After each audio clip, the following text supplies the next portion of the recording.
Thank you for being here tonight. It's nice seeing all your faces.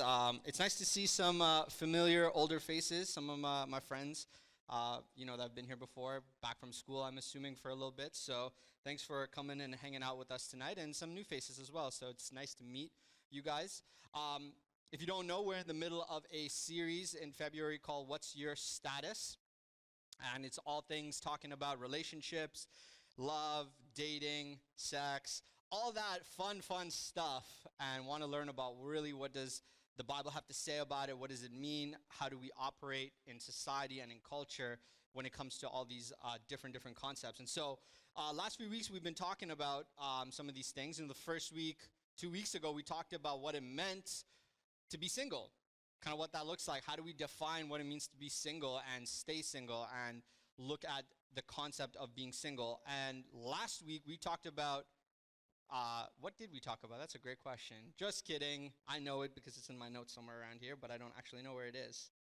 Oh, there it is. Yeah, so last week we talked about knowing your boundaries and understanding who you are and what your flavor is, and knowing who you need to be before you start dating somebody and before you start looking at those elements. And so this week I wanted to talk about how dating fits in the middle of who you are. Because we all have a different idea of dating somebody or being in a relationship. So just like we always do, when you think about dating, what does that word mean to you? Throw me some answers. Those of you in relationships should be able to give me some good answers. So dating, what does that mean? Nurian? Love, okay. What else? Shannon? Getting to know somebody, okay. Max? Of course, why didn't I see that one coming a mile back? Andrew Garfield. Rio? Instagram posts. Okay, yeah, that's a good one. Martin? Trust. Perfect. Valeria? Devoting your time. Okay. Kira, did you have your hand up, or did he say your answer? Trust. Okay. Mohammed? Commitment. Okay. What else? Dating. I'm not. Thank you. I was like, I'm not hearing from some of us who are like in like married relationships. Huh? Fights. Are you saying that because your significant other is not here tonight? Okay. It's recorded, right? So she's gonna hear you. Praise said fights, Yvonne. Just so you know. All right. Anybody else? Dating. Free food. Yep. Fair enough. Fair enough. Definitely a lot of free food. If you haven't seen the Netflix Tinder Swindler, I don't know if you guys have seen it. It's mind blowing how some people can get free stuff out of it. So, but dating is different for everybody, and we all kind of have a different definition of dating. But when we look at what the Bible actually teaches about dating, there's some kind of different ground on it. And so I kind of wanted to explore what that looked like so that we can articulate what it means to be in relationship with somebody, what it means to be, out of a relationship or kind of somewhere in the middle. But the first place before we ever explore any of those things, and I want to kind of reiterate this, is understanding what our singleness looks like. This is the most important part of your life. It's a time where God can give you a place, an identity, a provision. You understand who you are. You understand your parameters. You gain wisdom. You learn how to be comfortable with yourself. So that's why that first week we explored who are you, because you got to know who you are as a person, as a human being. Many times, that's the place that we kind of mess up when it comes to understanding relationships or understanding dating or liking somebody, because we're not even really comfortable with ourselves. So many times we try to look for somebody else to kind of complement the areas that we're not comfortable with. We try to see like some areas that are like, I don't know, but if I had a girlfriend, these areas would get fixed. I'm not confident, but if I get a girlfriend, I'll be really confident. They'll tell me I'm so good and blah, blah, blah. And so my confidence is going to rise up. So we look for these things to take over and complement it, but it never really works out. And statistically, it doesn't. So statistically, 50% of all marriages end in divorce. That's like a Canadian and American stat. And I would like to just tell you that doesn't exist in the church, but that's actually just as equal in the church. Like 50% of marriages don't work, don't make it. Why do you think that is? But it's because many times we have a singleness problem. We don't know to be comfortable with ourselves, so we look for it in the other person. So we learned in the last few weeks how to kind of find your place, your purpose, your identity. But sometimes, just like in the Bible, we're destroyed by lack of knowledge. So many times in the Bible, if you look at the people in the Bible, they see God do incredible things. You know, as Moses delivered the Israelites and he does all these incredible things, he parts the Red Seas so they can walk through. He breaks a rock and then water comes out and gives them water. He brings manna from heaven so that they can eat when they had no provisions. God does all these incredible things, and every turn and every time there's a little bit of trouble, the Israelites were always looking to idols and looking to other things to fulfill their life. And in Hosea chapter 4, verse 6, it writes, "My people are destroyed for a lack of knowledge." See, God doesn't want you to be broken, damaged, destroyed by relationships. He wants you to walk in the fullness and the knowledge he's given you. That's why he gave us the Bible. So today we're going to kind of explore some things. We're going to pull back some areas that we kind of have maybe some distorted views on, and kind of explore some myths about dating and hookup culture and all these kinds of things like that. We're going to talk about a few of these things. So here's the first thing I want to talk about.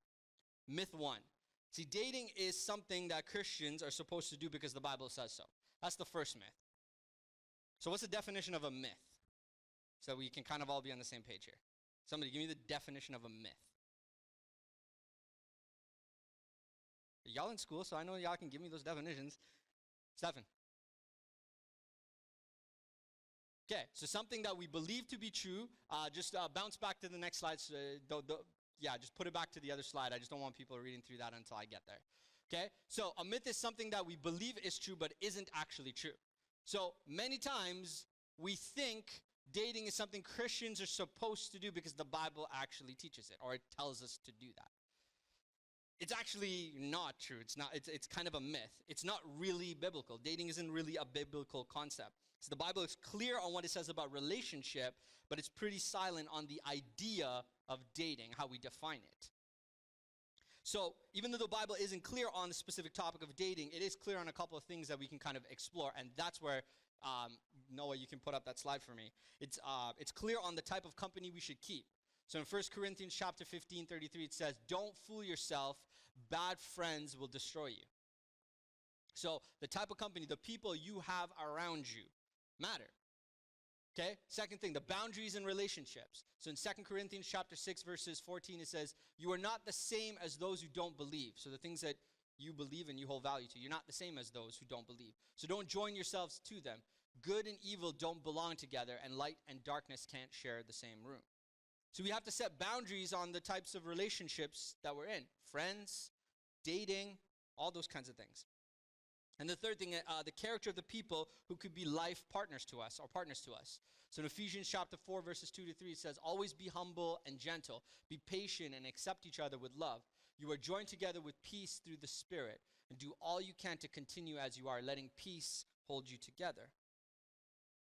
So even though dating is kind of a man-made idea, it's kind of existed for maybe the last 200 years or so, doesn't mean that it's perfect. It's kind of imperfect because it's a man-made idea. But if we allow God's word to kind of come into those things and help us determine how we operate in it, what allows us to actually kind of navigate it and do it in a more healthy way. So even though dating may not be something that the Bible says you have to do, even though we do it, we can use biblical concepts and things of the Bible to actually help us set the standard of who we need to be and who we are. Okay? So, the second thing, the first thing is dating isn't a biblical concept. Myth number 2, dating is wrong. So it's kind of a counter thing here. So, dating is not wrong if God is in the middle of it. If you are willing to put God in the middle of these things, dating is not wrong. And that's a huge piece. Many times we make choices, we make decisions to do things on our own, and then we invite God into it when it's kind of not going our way. We kind of say like, "Oh God, this is the one for me, and it's not working out, and like I need you to bless it. I need you to make it whole. I need you to make this work for me." See, God can't bless a relationship that has been horrible from the beginning. Or if it's jacking up your purpose. Remember, we talked about what it meant for you to be single, understanding who you are. So if it messes with a lot of those ideologies, if you're not willing to know the type of company you keep, set the boundaries in your relationships, understand the characteristics of somebody who could be with you. So if it's messing a lot of those things up, just because you like them, doesn't mean that God's going to come and bless that. So many times we kind of want to put God around who we decide is the person. And we say, God, bless this thing. I pray, like, I need you to make this work for me. But see, when we put God in the middle of something, God's actually at the center of it. And everything else kind of surrounds it. So when we make choices, we actually put God first, and then we make choices that kind of reflect that, and it's drawn in. It's kind of like the sun. Our entire solar system, the planets revolve around the sun. It draws it in. The sun gives us heat, light, ability to live on this planet. If we move a little closer to the sun, we would all burn. Move a little further away, we would all freeze to death. And in the same way, just like that, God, when he's in the middle of it, is kind of like this gravitational force that brings everything to him. And it sets an order that makes sense. So when we are willing to let God actually have those things, but put him in the middle of our choices and our decision making, then all of a sudden, he can actually come in and help you understand, hey, this is who I've made you to be. This is who I've called you to be. So why are you letting this person have a say in this, or telling you to do this, or telling you to do that? Why are they changing this about you and changing this about you? So when you put God in the middle, you're allowed to start navigating these things. Matthew chapter 6, verses 33 says, what you should want most is God's kingdom and doing what he wants you to do. Then he will give you all these other things that you can add to and that you need. And in Matthew 22:37 says, love the Lord your God with all your heart, with all your soul, and all your mind. See, when we put God in the middle, when he is the first thing, we understand who we are. And then all of the other things around us start to make more sense. So for me, I'll straight up tell you this. Before Abby, there was the one girl right before Abby. Like literally, when I say right before Abby, I'm talking like 6-7 months. Right before like we were starting to talk and kind of navigate that part of it. I'd been friends with her for a long time. And for those of you who don't know, I'm married for the last 8 years, 2 kids, okay? Yeah, I had to think about that one. Don't worry, she doesn't watch these, so it's okay. All right? And I've been with her for a long time, and I've been friends with her for many years before that. But right before her, there was one girl. One girl that was actually willing to, I introduced her to my parents and everything like that. Like I was willing to take that step of dating. And then right before we were kind of, ready to be like, yo, so you want to be my girlfriend? Like that kind of thing. She looked at me and said like, listen, and I think I've told this story before, but I kind of want to have, a hot girl summer.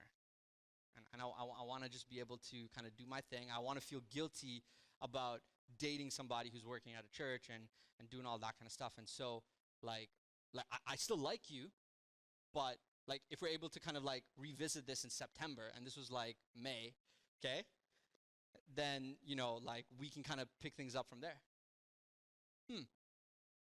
If I did not know myself or was confident in myself enough, I may have felt the pressure of saying, you know what, I might not get another girl. This girl likes me, why would I let it go? I could talk myself into it. So maybe, I'll just wait, let her figure herself out. She's got to do her things, get this stuff out of her system. I'll do me, she'll do her, and then we'll revisit it in September. But see, because I knew who I was, I knew who God made me, I knew the purpose he's put in front of me, and I was not willing to let anybody compromise that. So I just said, thank you, goodbye, this door is closed. I'll see ya, and I've never talked to her since. And if I did not close that door, guys, and I'm telling you, it sounds like it was easy to do. It was one of the hardest choices I ever had to make. I really, really debated it. I really thought, maybe I'll just wait. She does like me. She obviously cares about me. She's willing to wait. So, maybe I got to humble myself and I'll wait too. I really thought about it. But then God reminded me, he said, John, I've given you a purpose. I've called you up. You don't need anybody right now to do the things that I've called you to do. Put me first. Put me at the center. Surround me with all your stuff and I'll take care of you. Remember, Abby wasn't even in the picture at this point. She was just a friend that I knew. I hadn't even told her about this girl. We weren't even that close as friends at that point. And by saying no to that, I looked at God and I said, I'm pissed off at you because I lost something that I put like months into. And I got to start again. So, fine, I'll do this. And it was a hard choice. But by making that choice, by sticking to me and my singleness and who God's called me to be, the door opened to something else, something more productive, something that was a better fit for me. And I'm thankful because now I got a beautiful 4-year-old daughter and a beautiful 6-month-old son out of it. All for one choice that I could have messed up on. So if you sit here and you're thinking your choices do not matter, that do not make a difference, by the way, I was 21 years old when I made that choice. Some of y'all are 18, 19, 20 in this room. So you're sitting here thinking your choices don't matter, don't have any eternal impact or ramifications. They all do. The choices you make absolutely matter. Dating is kind of like your second job interview. Praise. Are these things secret right now? Stuff that you've been talking about with the job stuff? You keeping that under wraps? Okay. So you've been kind of in some interview phases for some new roles, right? You only do one interview? How many interviews are you in right now? 5. So for a really good paying job, it's never just one interview, correct? Because if it is, it's a little bit suspicious, right? You're not sure if that's the role for you. Sometimes it takes 3, 4, 5 different interviews to get there for really, really good paying jobs. Rihanna, where's Rihanna? She's around here somewhere. Service Canada, more than one interview? Yeah. It takes a few interviews. See, dating should be like that second interview. You should really know some things about what you're getting into before you get to that second interview. See, that first interview is kind of like you get to know the company gets to know you a little bit, but by the time you hit that second interview, you know, okay, you're going some places. Like, you know things about this. Like, you know that maybe this could be a good fit. See, that's kind of like what dating is. But our society kind of has that backwards. It tells us that we need to be in an exclusive relationship and then get to know somebody. I'm sorry, does anybody take a job before they know the job? Are you really going to give 8 hours a day, 4 days, 5 days a week to a job that you know nothing about? All that time and energy? Then why the heck are we doing that with our lives? With our hearts that matter more? Why are we giving exclusivity to somebody that doesn't even know who we are and we don't know them? Why are we giving them access to things that demand the utmost respect? See, that's what society tells you dating is. That I need to get to know this person, so to get to know them, I need to start dating them. Rather than building a friendship, rather than getting to know the person. So we let people into this space, and we kind of want to make it social media official so that everybody knows, and then boom, we put the pressure, put the time clock on something that we should really be building and getting to know somebody with. And so instead, we switch it up then. We say like, all right, maybe, well, I don't want to, maybe start dating you yet, but let's just, sneaky link. Oh, see, some of y'all thought I didn't know what that term meant, but I do. And for those who don't know what it meant, basically means like, let's go have sex. So we'll just get that out there right now, okay? So, because you don't want the commitment right off, and you don't know, like, okay, well, I don't know if I want to start dating you yet, so let's see if we're compatible. Let's just like get to know each other this way first. Got these things backwards. It's okay to go on a date.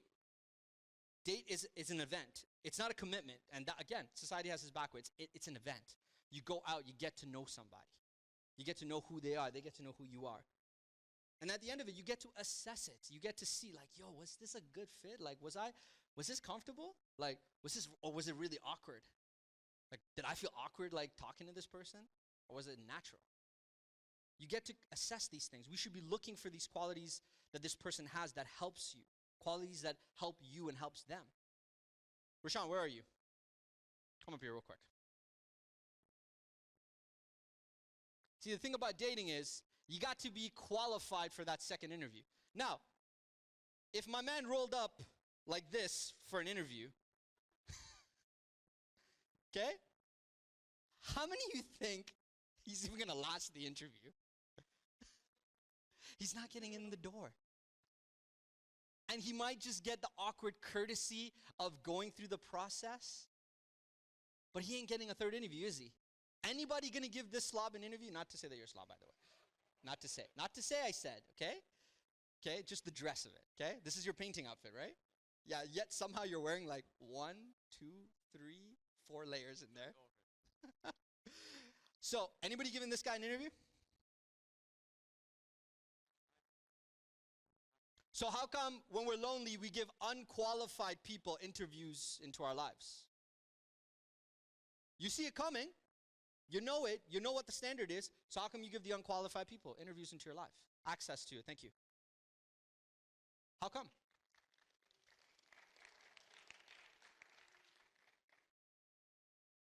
See, sometimes we have a shortage in our company, so to speak, in our lives, lonely. So we give away positions that were meant to be filled by qualified candidates.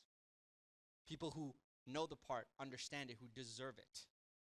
But yet, because we're lonely, we kind of just take whatever shows up, whatever comes our way. And then what happens when you give unqualified people positions in your company?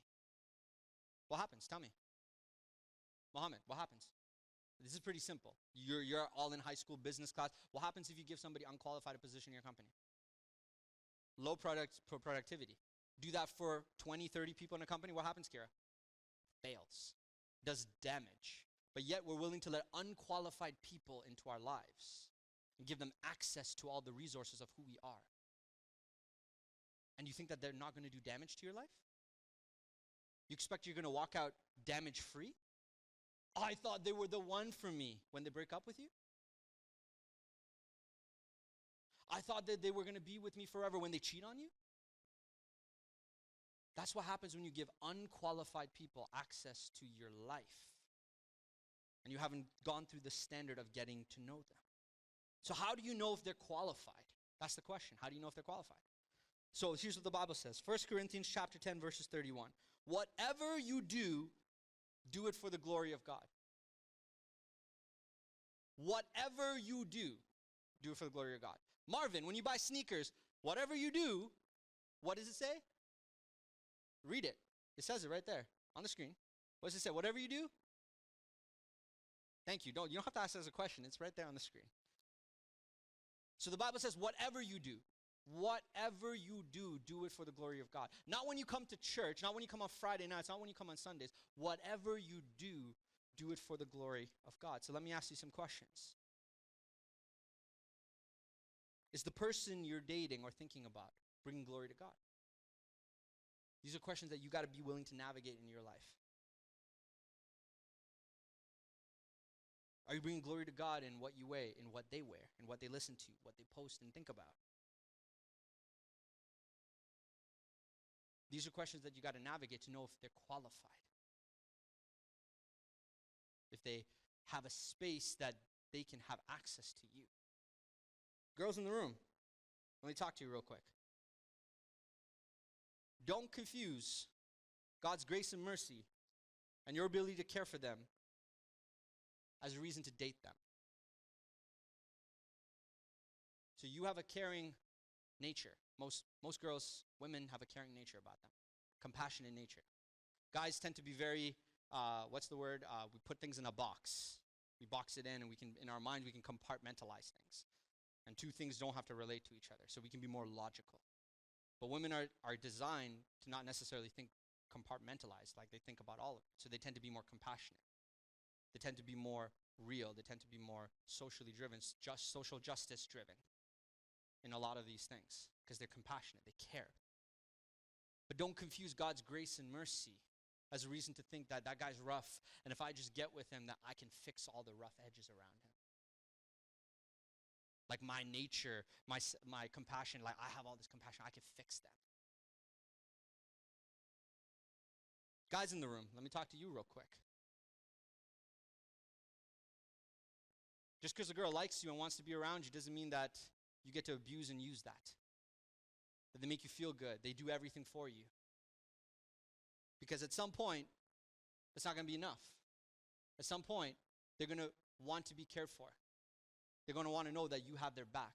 And when you just continue to just use and take and allow them to just do everything for you because it feels good, it's nice, and it strokes your ego, then you start to become an idol, a god in their life. And let me tell you, It sounds fancy. It sounds like, oh, I get to be a God in somebody's life. You ain't going to handle the pressure that well. Ain't nobody can be God but God. He's the only one who can handle that kind of pressure. None of you guys can handle it. And I'm telling you that as a man. As a man who has a wife, as a man who has 2 kids, that I'm not Abby's everything. I'm secondary to the God of the nations, the Lord of Lords. He's number 1 in Abby's life. I'm number 2 in her life. And in the same way, God's number 1 in mine, and she's number 2 in mine. Because when you make it about the other person, when they become the fixture of your attention, they become your idol. They become your God. And it's never going to satisfy. It's never going to be enough. It's always going to be broken promises, broken dreams, because no person is perfect. Everybody lets somebody. Anybody ever had not let somebody down in this room? Has anybody never let somebody down in this room? Oh, is it just me? I'm the only person who's let people down, I guess? Okay, praise Ryan Rashawn, I guess. But then have any of you felt like somebody has let you down? Okay, Dave was first. Your lawyer, I'm assuming. That's why God's the number 1 fixture in our lives.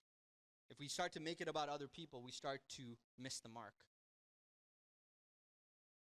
So the questions are, how are we dating? Is it bringing God glory?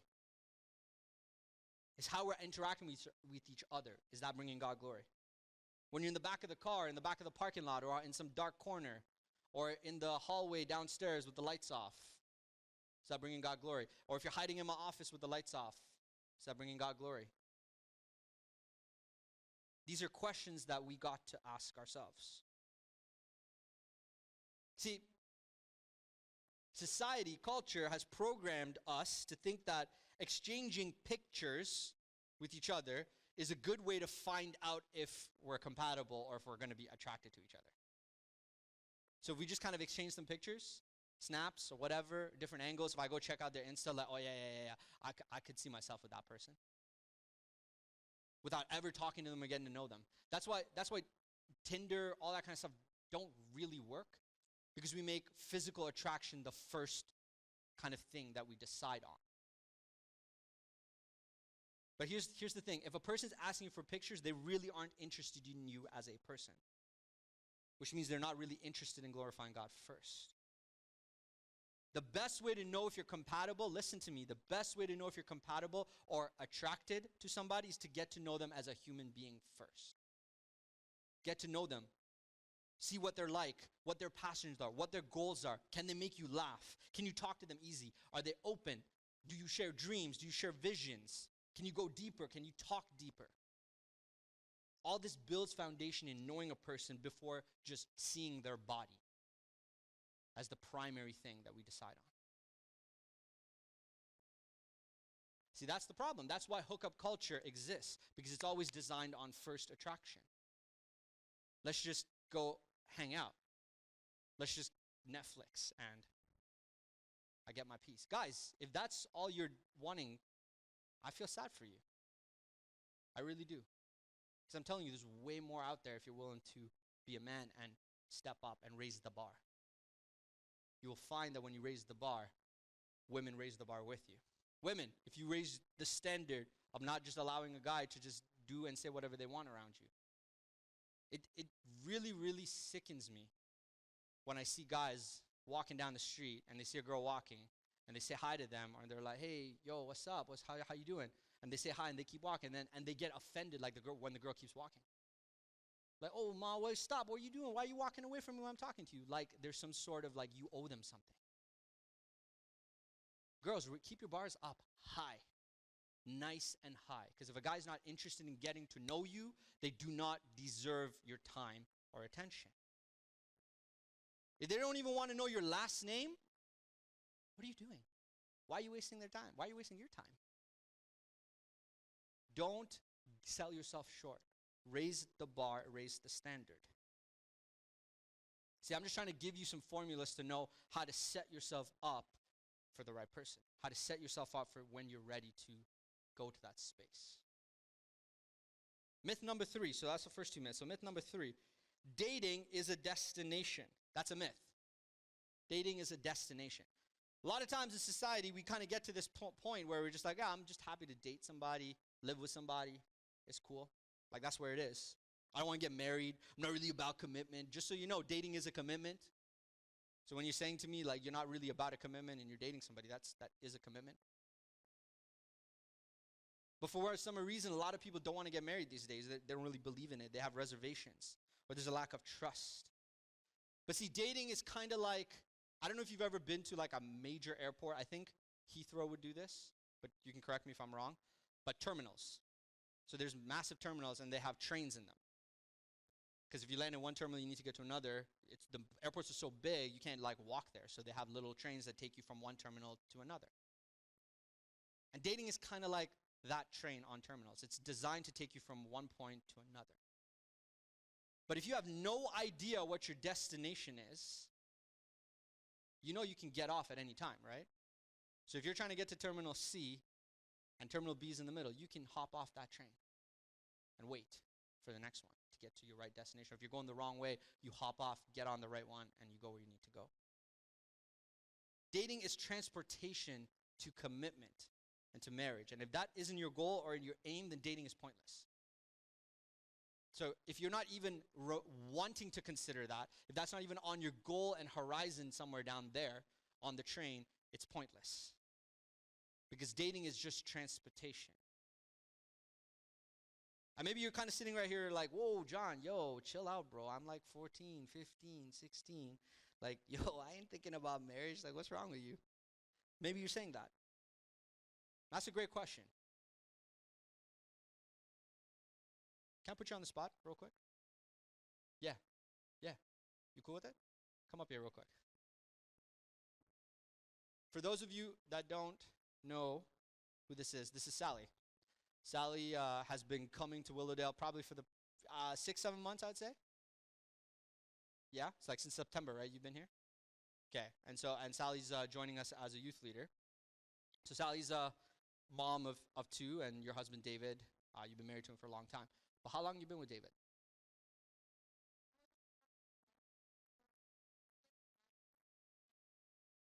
So when did you start dating him?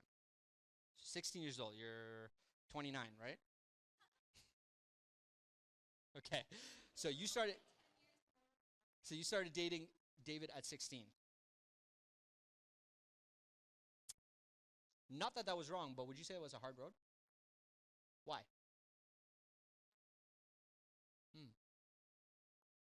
I wish I was making all these things up for you, but I'm really not.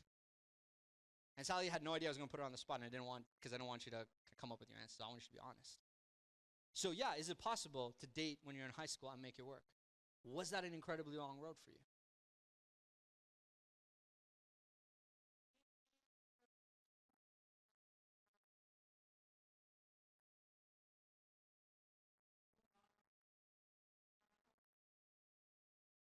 Would you say your goals and dreams changed from the time you were 16 to like 20, 21, 22? Like individually as people? We had the same dream, like to live for God, but we weren't humble enough to think that we didn't know that we had so much baggage and we were, So it's a very hard road. Yeah. Would you say that if you weren't willing to work on it, maybe you and David wouldn't have been together? Sorry? If you weren't willing to work on your baggage, Yeah, like if yeah, you yeah. just thought like we'll just be Oh, together. it would have, if it wasn't for God, we would not be together. Hmm. Yeah, if we didn't have that heart. So it was a lot of work. Oh, so. it was, crazy journey, even after marriage. Hmm. Yeah. See, some of y'all think when you get there, oh, it's all good. Thank you. It's Appreciate it. it's sort of like we sort of like molded each other Mhm. because we were in it for so long, but it took a lot. It was like a lot of unhealthy stuff because we were like, No, it makes sense.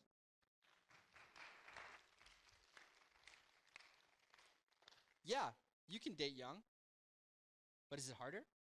Absolutely. The journey gets tougher when you don't know yourself.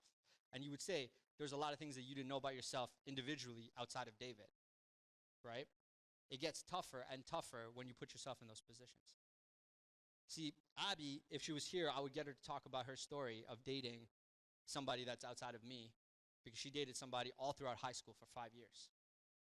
And when I ask her, I'm like, do you regret that? She says, absolutely. Because she feel like it was a hard road, but she felt like there was a lot of things that she didn't learn about herself. So you guys know this story. If, you've heard it from Abby talking about it.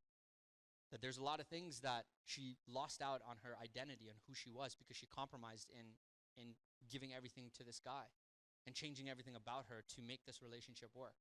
And her goals and dreams were different by the time 15 rolled around to when she was 20. So it is harder, but that's why knowing your destination, knowing what you want, knowing who you are, all these things matter because it helps you form and mold the things that you need in your life. And the beauty of these trains is that you can get off at any time. So it's okay to realize that it's not for you. So if you're on the train of dating and you're just like, you know what, this ain't taking me to my destination that I need to go. It's not fulfilling me. It's not fulfilling who I am. This relationship is not getting me where I need to go. It's okay to get off the train. It's okay to walk for a little bit. Sometimes taking the longer way, walking, develops stamina in you and teaches you something, teaches you about you. And saying I'm getting off this dating train and walking for a while means that maybe you won't find somebody, but you'll find yourself. You'll find who you are. You'll find things about you, things that you will not compromise for anybody. And you find the person that will fit those things. Why are these things important? Because you and I have way too much purpose in us. You were designed for way more. And to be sitting on a train that has no destination and no relationship in mind with no aim, you're going to be depressed. You're going to be stuck in a cycle that never ends. You're going to have no purpose, no motivation. That's why so many people get stuck in their relationships. And even though everybody on the outside looking in can say and look and see that they're brutal and they're terrible for each other, but they won't leave each other because that's all they know. And they have no motivation and no purpose at that point. It's just damage themselves so much they're willing to just go through it. So what are you supposed to do? How are we supposed to date properly? How are we supposed to understand these things? See, I want us to approach dating with intention. Intentional dating. Dating with purpose. Dating with the end in mind. At least being willing to think about it.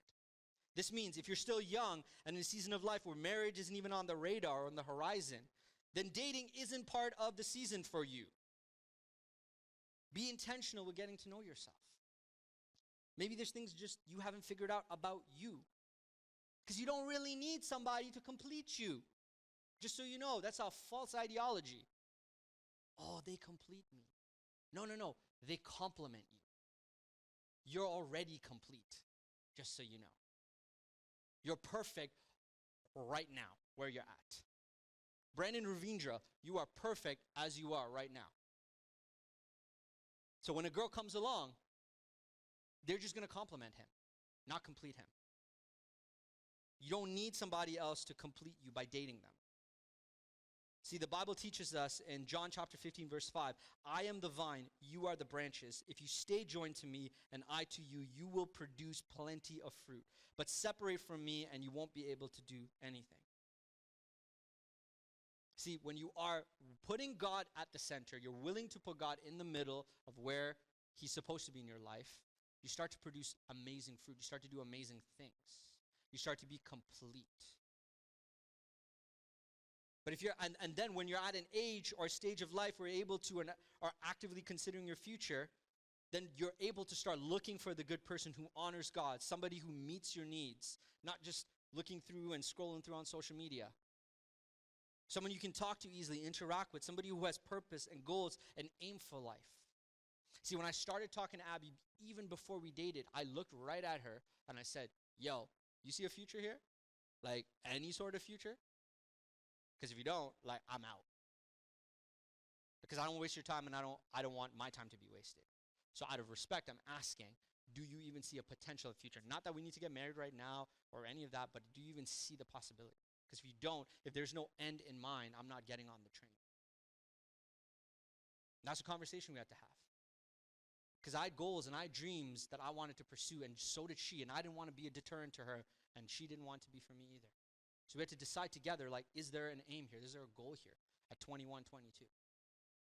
So we went down the road because we saw it. We could see it. And we had to learn how to get to know each other in friendship, then eventually date. Okay, last thing. Last myth. Dating is harmless. That's the last myth we believe. This is the most devastating lie because I can't tell you how many times that people I've met who invested so much time, energy, value into a relationship just for all of it to go away. And they're left with nothing. And they turn around and look at me and say like, oh, why did I do that? Why did I give all my attention and time? See, Proverbs chapter 14, verse 12 says, there is a path before each person that seems right, but in the end, it leads to death. So what are we trying to say? I'm saying sometimes a relationship, a dating relationship, can be the death of your purpose, can be the death of who you are and what makes you unique. Because you give up so much of who you are to make that relationship work. Your dreams start to die. Open up your heart to the wrong person and they discourage your dream. You know how many times I've heard people look at me and say like, man, like, I told my boyfriend that I wanted to be a doctor and they laughed at me. You know how devastating that is? When you open up your heart and your dreams to somebody you thought you trusted, and they just look at you and just say like, you're not capable of that. Because they didn't think about you. They weren't thinking about you. That's why it's very, very dangerous to just open up our hearts to just anybody. You have to be careful who you align your heart, your soul, your mind with, because it can damage your purpose.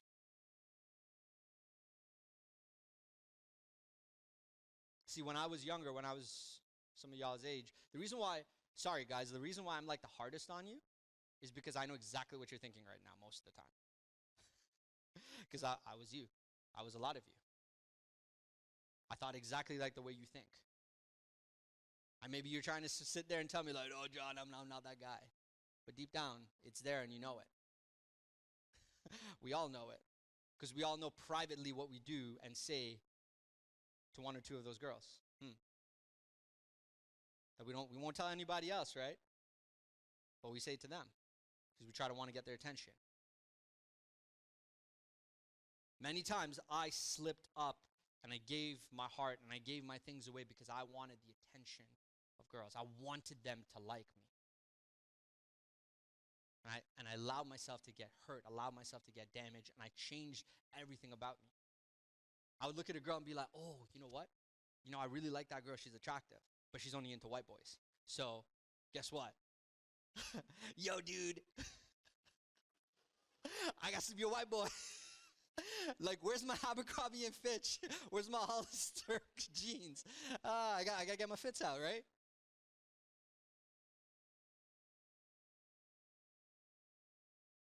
And of course, then I meet other girls that I really like, but they're like into hood dudes, right? So then the Toronto mans appear. And it changed everything about me to fit what somebody else wants. And at the end of the day, I'm still left with nothing. So then I have to figure out, who am I in all of these? Why are we going on and on about this? Because the damage that can be done in a misaligned relationship can be devastating to you. It can crush you. Because when you align yourself with who you let your heart into be, that's what guides you. See, in 1 Corinthians chapter 15, verses 33 to 34, it says, don't be fooled. Bad company corrupts good character. Think carefully about what is right and stop sinning. So what does it say? Think carefully. You need to stop and think. Does this person lead me in the right direction? Is my relationship glorifying God?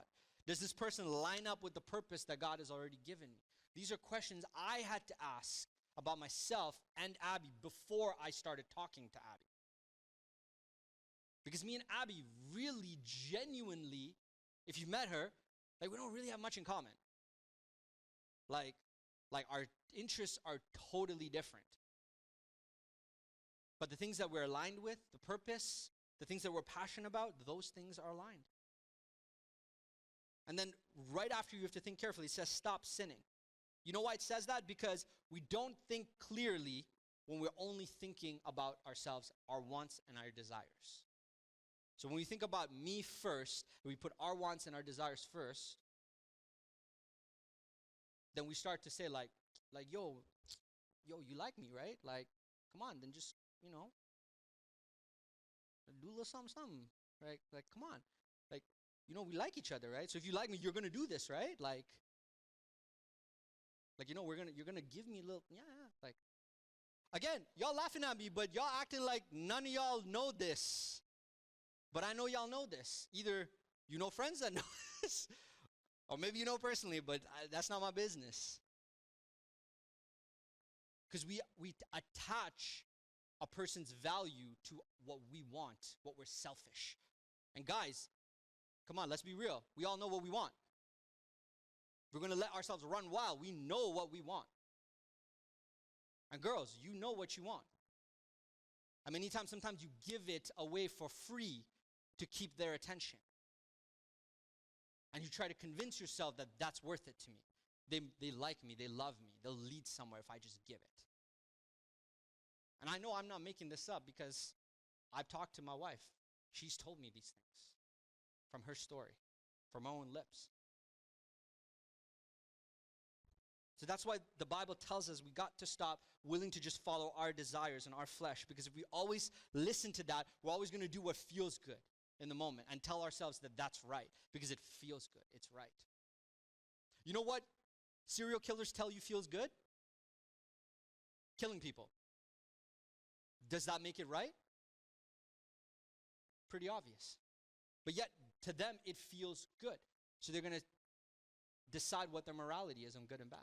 We got to decide what the line is. And if we're willing to let our bodies, our flesh, tell us how we operate, then we're going to always be selfish. We're never going to think about the other person. And that's what misaligns us in the wrong relationship, and it changes our purpose and our identity. The other person should complement us. We should complement them. So my question to you is, who do you want directing the course of your life? Yourself? The person you're trying to date, or the person you're trying to connect with? Or the God who created you? The God who gave you purpose? The God who really knows you?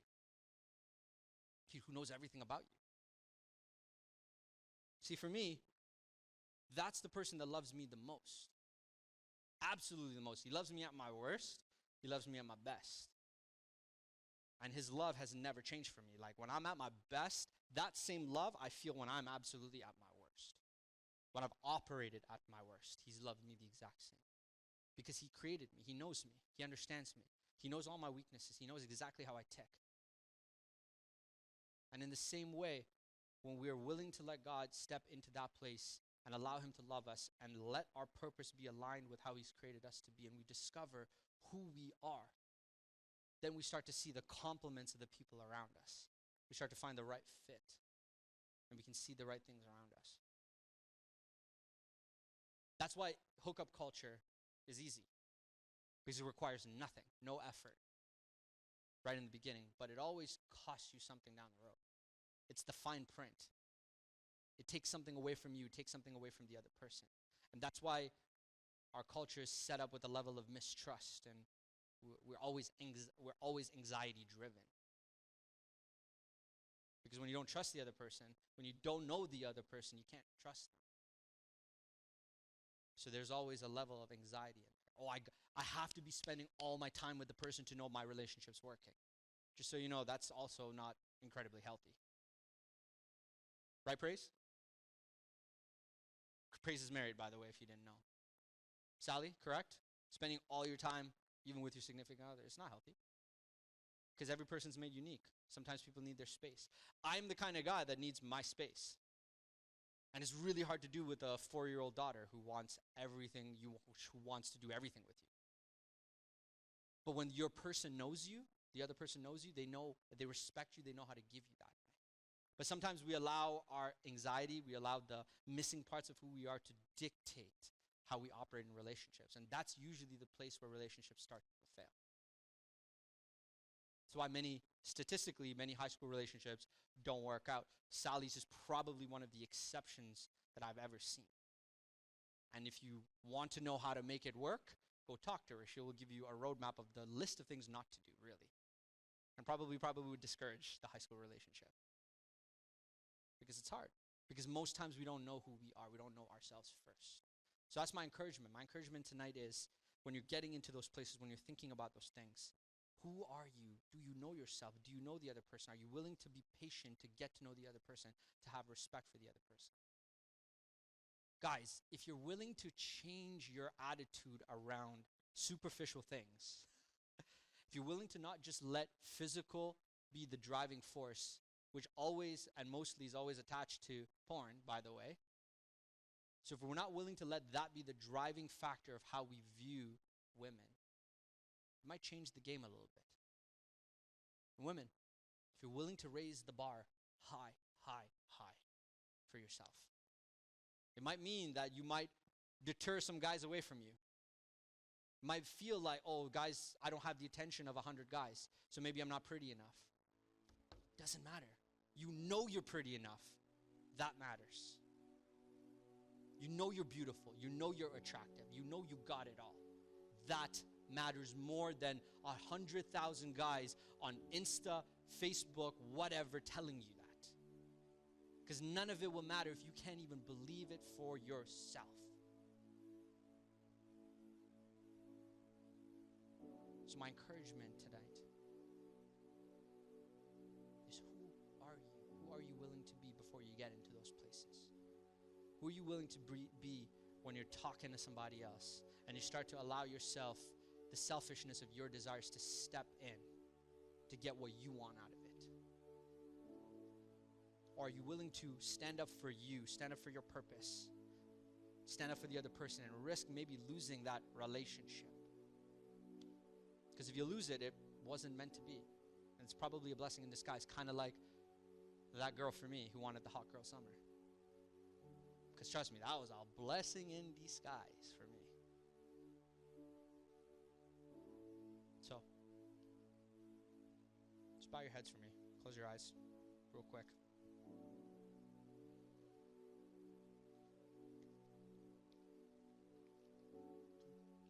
I can see some of your faces, and I see some pain and hurt in some of your eyes.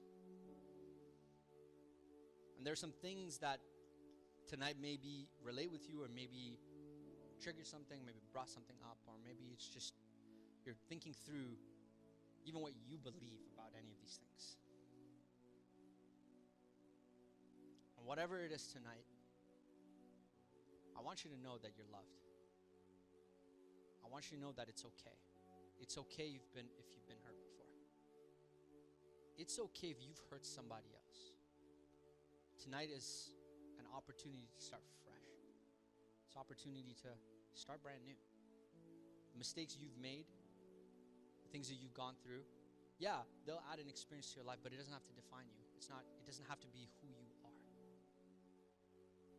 I want to give you a chance here tonight to just be able to say, hey, I just need a fresh start when it comes to understanding dating and relationships, and I need a reset from me. And that looks different for every single person in this room. No two stories will be the same here tonight.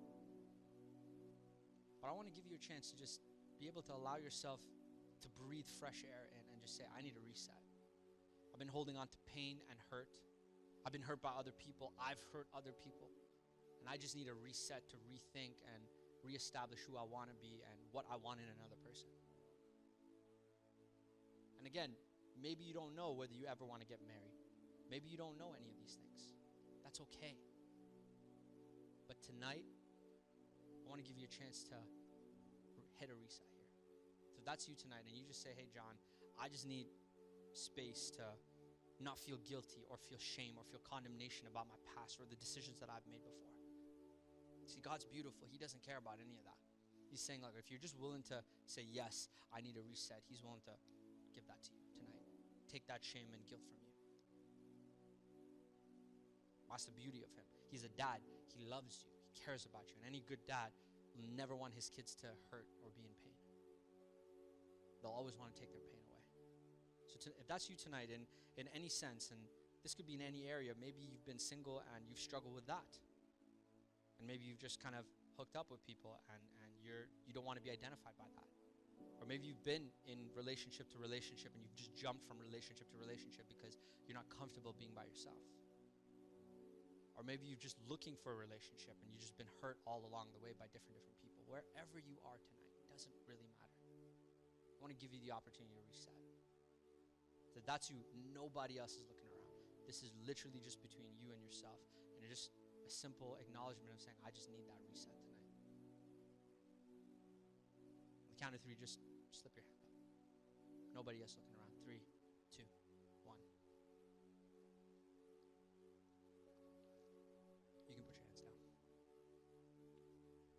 Jesus, I thank you, God, for who you are, Lord. I thank you, God, for every student here, Lord, and their lives, Lord, and their purpose and their identity, God. And I thank you that you've created them, you brought them, you gave them life. And I pray, God, that tonight, God, for every single one, but especially, God, those who put their hand up and saying, I just need a reset here, God. I pray, God, right now that you would provide peace, comfort. You would just bring hope, Lord, to their lives. You would remind them, God, who they are. That the guilt and shame and the mistakes don't define them. Their past is not who they are, Lord. It's just an experience, but it's not their identity. And so, God, tonight, Lord, I pray that for those hands that went up, God, that there would be a refreshing in their spirit, God. A sense of security, a sense of understanding of who they are. A boldness in them, Lord. Because, God, you've made us. You've created every single one of us. And every single one of us here matters, and we're here for purpose, God. And no matter what our journeys are, I pray, God, that your sense of peace, God, would just fall on every single one of us. And maybe some of us don't know who you are yet. We've never been in a relationship with you. And some of us have been in that space with you for a while, Lord. It doesn't matter because you love us. You love every single one of us. And you care about us no matter where we're at. So I just pray right now for every single person that you would just give a sense of peace, a sense of boldness in who they are, that they would feel comfortable in their own skin, that they're made with purpose, for purpose, that they're not mistakes, and that their identities matter, their purpose matters, their dreams matter, their goals matter. So God, I just thank you for every single person, and I know how much you love us, God, so I'm so appreciative, God, of who you are and the dreams that you put in our hearts, Lord. And the different personalities that you've made us to be. And as we go off into our groups tonight, God, I pray, God, that honest conversation, God, would spark and that we would be able to be honest with each other and help each other grow. So thank you for your word. Thank you that you love us, and thank you that you are always mindful of us and that you give us timely things, God, so that we can always be secure in who we are and who you called us to be. We pray all these things, Lord, in your name. Amen.